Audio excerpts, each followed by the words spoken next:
Ashama harka fuunee daawwattoota fi hordoftoota reedii Adamtii akkam nagaa keessanii nageenyi koo kan jaalalaa kan kabajaa bakkuma isin jirtanitti isin biraa ga'uu kan isin jedhu reedii Adamtii eegaan daawwattoota keenya qophii tokko qabanne isiniif dhiyaanne irraa hamma xumura qophii keenyatti nu waliin turaan affeerraa goonni qophiin keenyas mudannoo guyyaa kaleessaa akka tasaa bakka irreechatti nu mudatee fi wantoota dabarsaa turerraa waan tokko dubbachuu barbaada. Hamma dhuma xumura qophii kiyyaatti na waliin turaan affeerraa kooti. Egaan dursee odoon odeeffannoo kiyyatti hin seenin dura irreechi baay'ee waan namatti toludha, waan dansaadha, waan bohaartii sammuu namaatiif ta'u aadaa qofa osoo hin ta'in amma uffannaa aadaa yookaan immoo bareeduma aadaa qofa osoo hin ta'in matammaa isaatu bohaartii sammuuti. Bakka hin jiraami sammuun kee kun rahaa argata.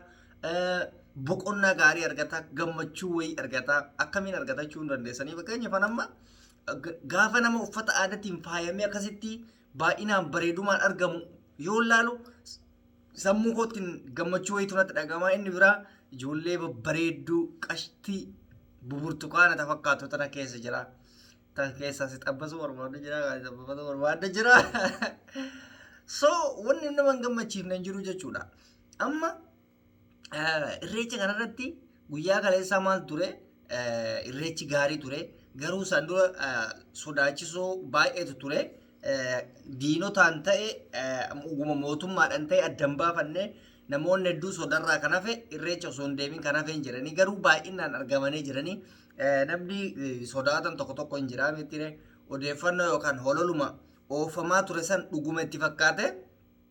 Irreecha kana odoon deemin hafe nuti namni deemne garuu osoo wanni tokko nu mudatee jiraate achitti kan fuune fuudhee kun wal xabbasee kun maali jedhee dhugaa rabbiititti am serious sargii baatu ture waan isin ajaa'ibe keessa guyyaa kaleessa nama surprise ol godhee irreecha booda by the way nuti irreechi bakka itti godhannu akka Itoophiyaa san lagarratti osoo hin ta'in bakka hadiiqaa yookaan bakka iddoo bashannanaa san keessa bishaan lagaatu jira. Bishaanuma lagaa xiqqashoo jira.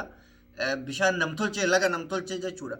Bakka sanitti ayyaaneffattaa. Ayyaana booda immoo waa'ee sirna gadaatirraa waa'ee oromummaa irraa wanti tokko abbaa gadaatii fi namoonni tokko si barsiisanii erga si barsiisanii booda bakka namoonni bakka bashannanaati waan ta'eef namuu deemee bashannana ofii suuraa ofii anamma suuraa mee akka isiniin jedha suuraa gara baay'ee an ofii kiyyaa garuu naman kaasee ture kaameraa waan qabadhee tureef nama kaase malee qophiiyyuu achirra isinii tamsaasuu hin dandeenye maaliif biizii nama godha bakka tiim OMN tu jira namoota gurguddaa namoota kabajaa qaban warra OMN keessa hojjetan akkasumas immoo warri TV ONN niitis hin jiranii TV'n biyya kana TV baay'eetu jira.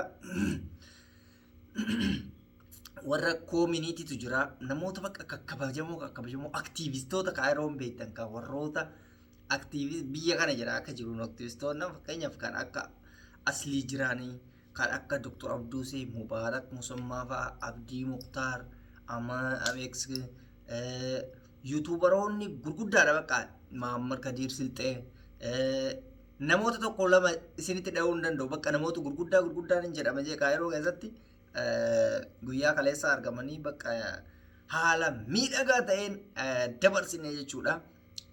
Asumaan namni dhangalateeffachuu barbaadu namoota uffata aadaa Oromoo qopheessan keessaa meetii jamamaa warra harka caalu ummataaf uffata san diizaayina taateetiin hojjetaa turteedha. Namoota hedduufuu isitu hojjechiise.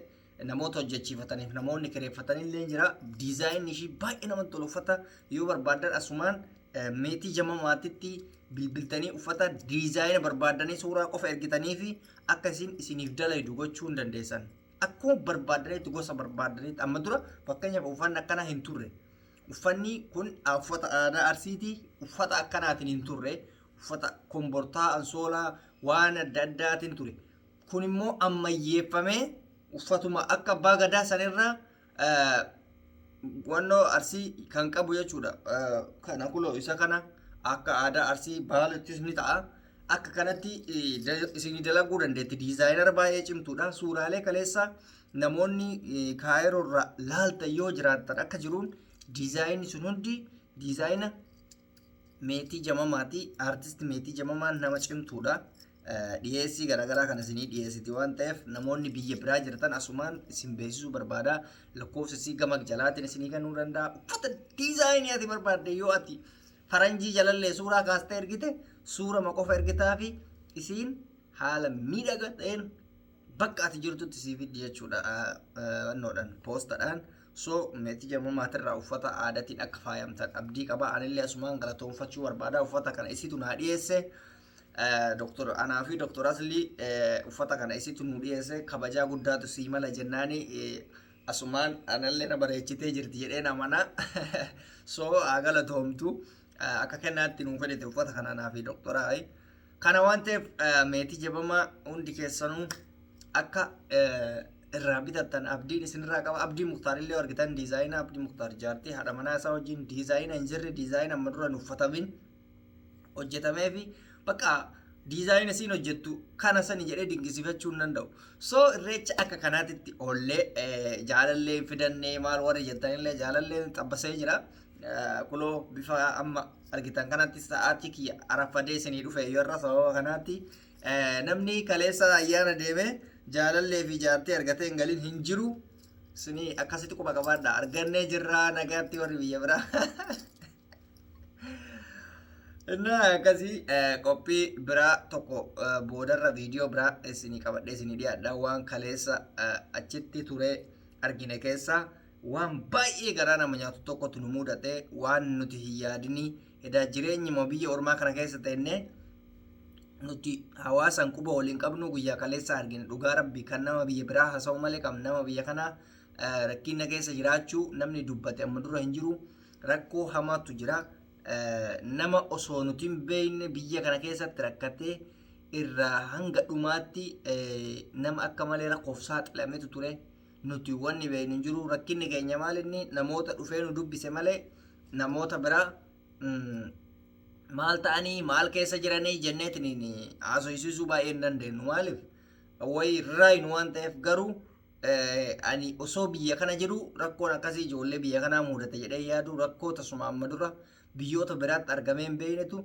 biyyumaan keessa jiru kanatti argame osoo nuti hin beekin rakkina san kallattiidhaan namuma san isinii affeeree irraa bartan jedheen abdadhaa namoota biyya biraa jiran rabbi hin rakkisinii rakkoo rabbi nuuf haadidu baay'ee dararamne biyya ormaa keessatti biyya keenya keessatti akkuma isin argitan san irreecha irreeffachuuf waraqaa si gaafatanii waraqaadhaan seentaa biyya ormaatti garuu kabajaadhaan osoo abbaa kanaa nuun jeen osoo namni tokko nuti hin dubbatiin kabajannee garaagarummaa biyya keenya biyya ormaa kana rabbi biyya keenya illee akka biyya ormaa keessatti nu bilisoomse kanatti biyya keenyatti illee nu haa bilisoomsu qophiin irraaf qabadhee isiniif dhiyaadhe kanuu fakkaata hamma xumuraatti teessanii na waliin kana dabarsuu keessaniif galatoomaa isiniin jedhaa fayyaa naa ta'a.